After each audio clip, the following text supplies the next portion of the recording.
Hi அனைவருக்கும் வணக்கம். நான் உங்கள் ஆதிச்சுடர். நம்ம ஆதிரை கிராஃப்ட்ல இன்றைக்கு ஆஞ்சநேயரின் திருவுருவ சிலைகள் கொண்டு வந்திருக்கேங்க. ரொம்ப ரொம்ப அழகழகான தோற்றத்தோட வித்தியாசமான சைஸ்ல நிறைய நம்ம எடுத்துட்டு வந்திருக்கோம் இன்றைக்கு. ஸோ முதலாவது நீங்க பாத்தீங்கன்னா இந்த கம்பீரமான தோற்றம் ஹனுமனின் மிக மிக ஒரு அற்புதமான தோற்றம்னு சொல்லலாம். நீங்க பாத்தீங்கன்னா அந்த உடல் வாகு, அதே மாதிரி அவருடைய முகம் அவ்வளோ கம்பீரமா ரொம்ப ரொம்ப சிறப்பாக அமைஞ்சிருக்கும். எல்லா ஒர்க்குமே நீங்கள் பார்க்கலாம். ஸோ ஒரு பீடத்திற்கு மீது நின்ற கோலத்தில் இருக்கிறார். இது 10 இன்ச்சஸ் கிட்ட வருங்க.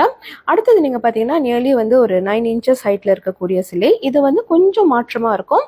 பீடம் கொஞ்சம் அதிகமாக பெருசாக கொடுத்துருக்காங்க. அதற்கு மேலே ஒரு மனை, அதுக்கு மேலதான் நின்ற கோலத்தில் கை கூப்பி நின்றவாறு ஹனுமன் இருக்கிறாரு. ரொம்ப அழகா இருக்கு, நீங்க பார்க்கலாம். அதற்கு அடுத்தது நீங்க பாத்தீங்கன்னா 5 தலை ஹனுமன், ரொம்ப அற்புதமான ஒரு தோற்றம். இது ஒரு 6 இன்ச்சஸ் இருக்குங்க. ரொம்ப அழகான ஒரு அவதாரமாக இருக்கும். நீங்க பார்க்கலாம் 5 முகங்களும் இருக்கும். அடுத்ததுமே அதே மாதிரி தான் 5 பஞ்ச முகம் சொல்லுவாங்க இல்லையா, 5 முகங்கள். இது ஒரு 4 இன்ச்சஸ் ஹைட்ல இருக்கக்கூடியது. அதற்கடுத்து நீங்க பாத்தீங்கன்னா இதெல்லாம் ஒரு 5 to 6 இன்ச்சஸ் ஹைட்ல இருக்கும். ஸோ இதுவுமே ரொம்ப சிறப்பாக இருக்குது. நீங்கள் எல்லாமே பார்த்தீங்கன்னா சில கொஞ்சம் சின்ன மாற்றங்கள் தான் இருக்கும் அவருடைய முகத்தில்.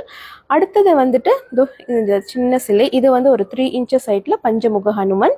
இது நீங்கள் பார்த்தீங்கன்னா சஞ்சீவினி மலையை தூக்கிட்டு போகிற மாதிரி இருக்கக்கூடிய ஒரு தோற்றம். இதுவுமே ரொம்ப சிறப்பான ஒரு திருவுருவ சிலை.